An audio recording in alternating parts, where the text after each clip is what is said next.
Perkenalkan, nama saya Rona, saya dari jurusan Teologi kelas B, semester 1. Nah, saya akan menjelaskan arti filsafat yang pernah saya dengar waktu penjelasan Bapak pada pertemuan pertama. Nah, filsafat ini adalah seluruh pengajaran atau pelajaran tentang fenomena kehidupan dan pemikiran manusia secara kritis dan menjabarkan dalam konsep mendasar.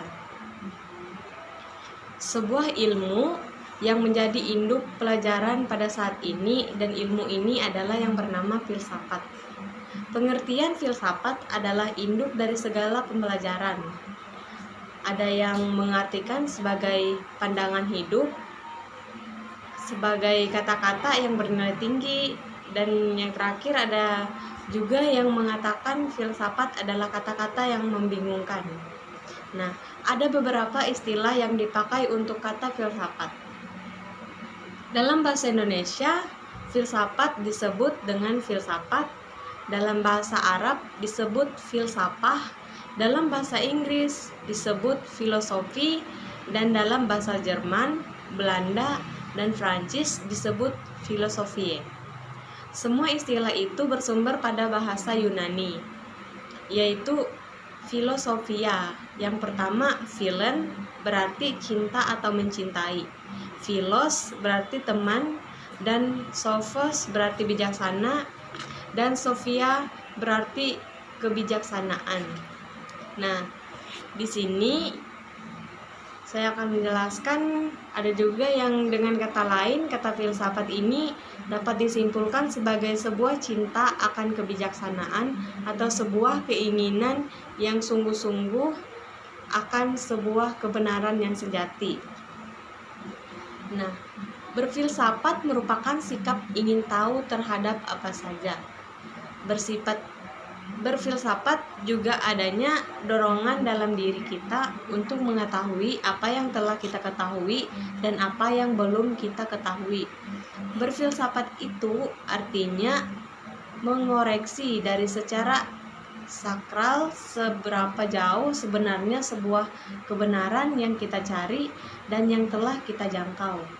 Ide pemikiran atau gagasan yang ditawarkan oleh filsafat ini senantiasa diawali dengan pertanyaan dan kegelisahan. Hal ini terbukti sejak awal kelahirannya.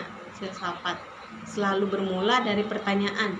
Nah, penggugatan, ketidakpuasan, dan bahkan semangat perlawanan yang tidak puas terhadap kemapanan dari pemikiran dan metode yang ditawarkan dari filsafat sebelumnya.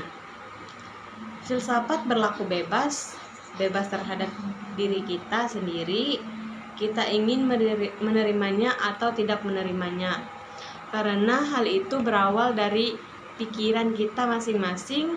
Filsafat adalah sebuah atau sebagai ilmu atau induk dari sebuah pengetahuan. Filsafat memang peran penting dalam setiap ilmu.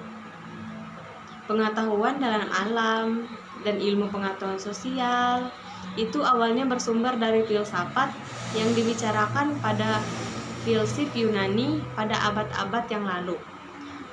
Apabila filsafat dihubungkan dengan iman Kristen, dipandang dari sudut manapun, hubungan filsafat itu bukanlah merupakan perkawinan yang ideal, dan hal ini juga senada dengan keprihatinan. Nah, ada tokoh Tertullianus adalah seorang pemimpin gereja dan penghasil banyak tulisan pada masa awal kekristenan. Beliau berkata satu hal yang masih relevan pada saat ini, yaitu banyak dari kalangan Kristen pada hari ini masih mengkhawatirkan tapak terjang cinta akan kebijaksanaan atau filosofia ini.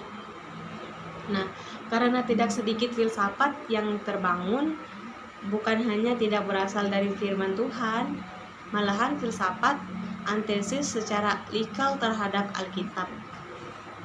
Sejarah mencatat bahwa filsafat adalah menjadi pelayanan yang baik dalam teologi. Tugas seseorang Kristen dalam mempelajari filsafat adalah seperti seorang dokter yang mempelajari sebuah penyakit, yang mempelajari dan mengajar mereka untuk menyembuhkannya. Dan lebih konflik lagi, filsafat itu sebuah antibiotik bagi seorang dokter. Demikian penjelasan yang dapat saya sampaikan, yang sudah saya simpulkan dari pertemuan minggu lalu. Saya ucapkan terima kasih atas kesempatannya. Selamat sore, Tuhan Yesus memberkati. Shalom.